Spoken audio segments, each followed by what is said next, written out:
నేనెప్పుడు చూడని కళ్ళు నన్ను దేవుళ్ళ చూస్తున్నాయి. నేనెవర్నే? మా దేవుడు అమరేంద్ర బాహుబలి రక్తాని వెనువు.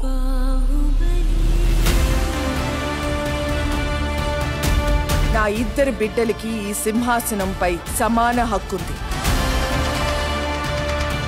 పెరిగి పెద్దయ్యాక ఎవరు మహావీరుడవుతారో, ఎవరు దేశ ప్రజల మన్నన పొందుతారో వారే మహారాజు అవుతారు. బాహుబలి నేను చూశాను. చచ్చిన వాడు ఎలా వస్తాడ్రా?